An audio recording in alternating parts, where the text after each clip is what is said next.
नमस्कार, मैं हूं जल्पा क्षत्रिय और आप देख रहे हो राष्ट्र प्रथम। भाजपा ने अपनी पहली उम्मीदवारों की लिस्ट तो जारी कर दी है। अब एक नया सवाल कि क्या भाजपा नए चेहरों से पुराने रिकॉर्ड को तोड़ेगा। वैसे चर्चा तो काफी समय से थी कि क्या पुराने नेताओं को अब विराम दिया जाएगा।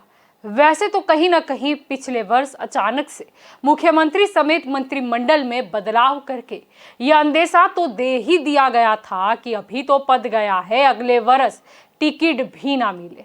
भले ही भाजपा के नेता द्वारा इसे प्रयोग बताया गया, नए लोगों को शासन का अवसर मिले ये बताया गया, लेकिन सभी वाकिफ है कि कोरोना काल क्या काल करके चला गया।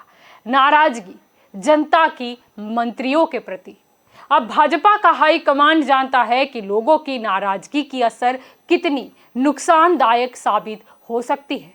2024 की बात करें तो वो लक्ष्य को पार करने के लिए कहीं ना कहीं गुजरात को बचाना अहम था। होना क्या था, 2022 के चुनावों के बारे में सोचते हुए तेरी भी चूप मेरी भी चूप के तहत चुनाव के बगैर खुद से परिवर्तन का एक बड़ा निर्णय भाजपा द्वारा लिया गया। एंटी इनकम्बेंसी को दूर करने का प्रयास। अब करीब 38 विधायकों का पत्ता काटा जा चुका है।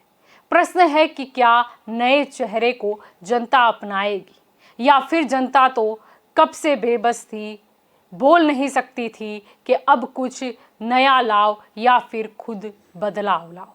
नरेंद्र मोदी का लक्ष्य पुराने रिकॉर्ड को तोड़ना यानी 127 से अधिक सीट लाना है। भाइयों बहनों, તમે કોઈને પણ પૂછો, અમને દિલ્હીમાં જે વાવડ આવે એ પણ એ જ આવે કે ભાઈ ગુજરાતના લોકોએ તો ફરી એકવાર ભાજપની સરકાર બનાવવાનું મન બનાવી લીધું છે। ભાજપની સરકાર બનાવવાનું મન બનાવી લીધું છે એટલું જ નહીં, જૂના બધા રેકોર્ડ તોડવાનું મન બનાવી લીધું છે। અને આ ચૂંટણીમાં ગુજરાત ભાજપ મારી પાસે જેટલો સમય માંગશે એટલો હું આપીશ। અને હું મારા જ રેકોર્ડ તોડવા માંગુ છું આ વખતે। તો મને મારા રેકોર્ડ તોડવામાં તમે બધા મદદ કરશો ભાઈઓ? આખું ગુજરાત મદદ કરશે? ઉમરગામથી અંબાજી આખો આદિવાસી પટ્ટો મદદ કરશે? આ વખતે મારે મારા જ બધા રેકોર્ડ તોડવા છે ભાઈ। નરેન્દ્ર કરતા ભૂપેન્દ્રના રેકોર્ડ જોરદાર હોવા જોઈએ, એના માટે મારે કામ કરવું છે। वैसे अगर रिकॉर्ड तोड़ना हो तो चंद महीनों की नहीं, लेकिन काफी महीनों की मेहनत ये मांग लेता है। और शायद इसीलिए भाजपा के गुजरात अध्यक्ष CR पाटिल पहले से ही 182 में से 182 जीतना है ये लक्ष्य कार्यकर्ताओं को लगातार दिखाते रहे। फिर अमित शाह ने भी अभी ऐलान किया था 2/3 सीटों से जीतने का, यानी कहीं ना कहीं हर जगह बात कि सिर्फ जीतना है। तो आओ આપણે સાથે મળીને રાજકોટના આવનારા ઇલેક્શનમાં 72 માંથી 72 સીટ જીતવાનો સંકલ્પ કરીએ। आओ આપણે આવનારા વિધાનસભામાં 182 માંથી 182 સીટ જીતવાનો સંકલ્પ કરીએ। હું જો 182 માંથી 181 સીટ આવે ને, હું તે દિવસે રાજીનામું આપી દેવાનું। હું એમ નહીં, અમારે ભૂપેન્દ્રભાઈ, ગુજરાતની જનતા ભારતીય જનતા પાર્ટીની સાથે છે। મોદીજીના નેતૃત્વમાં, તમારા નેતૃત્વમાં નિશ્ચિત રૂપે આ મહિનાના અંતમાં ફરી એકવાર ગુજરાતમાં 2/3 બહુમતી સાથે ભારતીય જનતા પાર્ટીની સરકારની છે, હું સ્પષ્ટ જોઈ રહ્યો છું। तो भाजपा के राष्ट्रीय अध्यक्ष JP नड्डा ने भी जनता के साथ ट्रांसपेरेंसी रखने की बात कर कार्यकर्ता नेताओं का उत्साह बढ़ाया और अपना संदेशा क्लियर किया कि हमें प्रोएक्टिव रहना है, हमें प्रो रिस्पॉन्सिबल रहना है, हमें प्रो रिस्पॉन्सिव रहना है और हमें ट्रांसपेरेंट रहना है। मित्रों, ये हमारी बहुत बड़ी जिम्मेवारी है। हम चुन करके आए हैं, हमको ट्रांसपेरेंसी प्रशासन में लानी है और उसके लिए टेक्नोलॉजी का उपयोग करना है। हमारी सारी चीजें टेक्नोलॉजिकल बेस्ड होनी चाहिए, टेक्नोलॉजिकल तरीके से ट्रांसपेरेंसी आनी चाहिए। टेक्नोलॉजी की मदद लेकर के हमको उसके साथ साथ मॉनिटरिंग करने की सुविधा होनी चाहिए। हमको डेवलपमेंट के मॉडल को बढ़ाने के लिए उसकी मॉनिटरिंग की व्यवस्था होनी चाहिए और डिजिटलाइजेशन के माध्यम से हमको कागज के कार्यों को घटाना है और हमको फॉर्म्स और एप्लीकेशंस को डिजिटलाइज करना है ताकि घर बैठे कोई भी व्यक्ति अपना फॉर्म भर सके और वह पब्लिक हो, वह पोर्टल पर आए, सबको मालूम हो कि जो सुविधा मिल रही है वो किसको मिल रही है, कैसे मिल रही है, क्यों मिल रही है, कितनी मिल रही है। और इस ट्रांसपेरेंसी के साथ सबका विकास, सबका विश्वास, सबका प्रयास लेकर के हमको चलना है।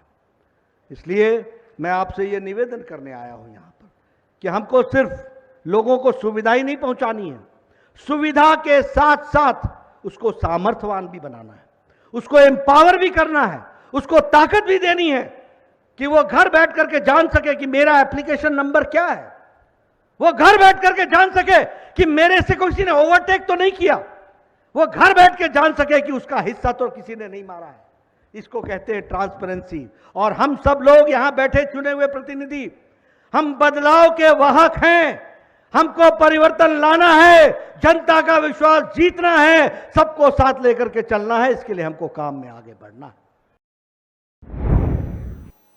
यहाँ जेपी नड्डा ने बहुत ही स्पष्ट कर दिया था कि जब जनता चुन के भेजती है तो फिर समय के हिसाब से खुद में भी परिवर्तन लाना होता है, ट्रांसपेरेंसी रखनी होती है। यानी अलग अलग सभा, अलग अलग संबोधन, अलग अलग नेता, लेकिन बात सिर्फ एक की एक कि जनता की नाराजगी नहीं, लेकिन जनता का प्यार चाहिए। बात थी कार्यकर्ताओं को उत्साह दिलाने की, नेताओं को वो जुस्सा दिलाने की कि हमें जीतना ही है। अब आपको बता दें कि लगातार कई वर्षों से गुजरात में भाजपा का शासन है और इसीलिए भाजपा का गढ़ जो है वो गुजरात माना जाता है। गुजरात मॉडल ये सिर्फ दो शब्द नहीं है, लेकिन ये शब्द ही बयां कर जाते हैं भाजपा की गुजरात से लेकर दिल्ली तक की सफर को।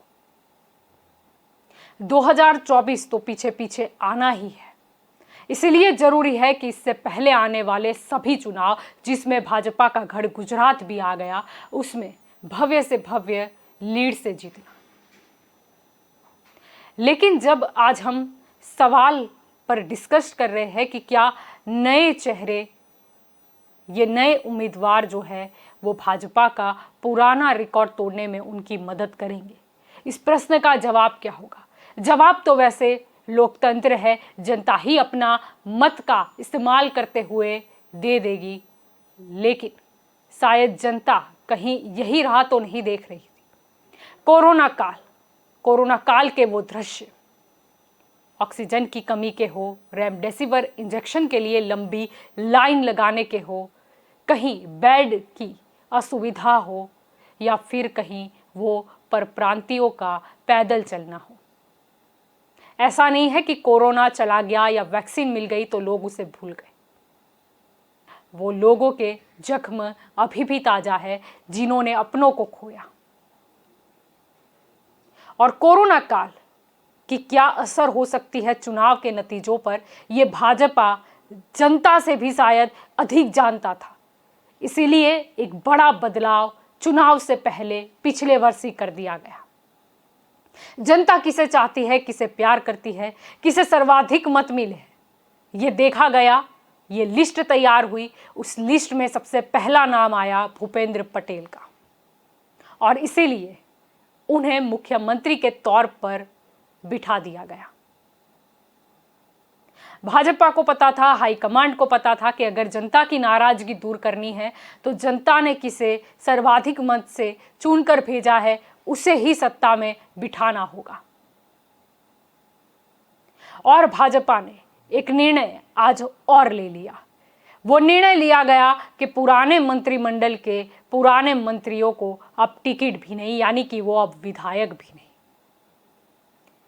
क्योंकि पता था कि जैसे ही टिकट मिलेगी ऐसे ही शायद विपक्षी दलों द्वारा मुद्दा उठाया जाएगा कि ये नेता तो पिछली बार भी चुन के आए थे, इन्होंने अपने विस्तार में क्या कार्य किए, या कोरोना काल में ये कहीं घूम तो नहीं थे। और विपक्षी दलों से ज्यादा शायद जनता का डर भाजपा को सता रहा था कि अगर जनता ने अपनी नाराजगी मतों में तब्दील कर दी तो, कि ये नहीं नेता दिखे तो हम भी इनको वोट देने के लिए क्यों दिखे, या वोट दे तो इन्हें क्यों दे।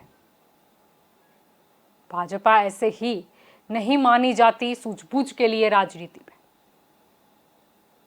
अब नए चेहरों पर दांव खिला गया है, युवा चेहरा। ऐसे तो आज की यंग जनरेशन जो है वो चाहती है कि पुराने नेताओं के बजाय अब कुछ नए चेहरे, नए लोग राजनीति में आए, ताकि कुछ अच्छा हो, कुछ वो पुरानी पैटर्न है वो बदल जाए। अब नरेंद्र मोदी ने तो ये स्पष्ट किया है कि मुझे तो मेरे ही रिकॉर्ड तोड़ना है। अब ये स्पष्ट तो है कहीं अमित शाह द्वारा 2/3 से जीतने की बात, यानी एक लक्ष्य 127 से अधिक सीट जीतने का, 160 नाम जो भाजपा ने जाहिर कर दिए, कई नए चेहरे भी हैं और कुछ पुराने चेहरे को अलविदा भी कह दिया गया है। अब देखना यह होगा कि ये नए चेहरे कितने कारगर साबित होते हैं भाजपा का पुराना रिकॉर्ड तोड़ने में। तो ये हमारी स्पेशल रिपोर्ट थी, लेकिन आज के सवाल का जवाब तो जनता ही देगी। नमस्कार।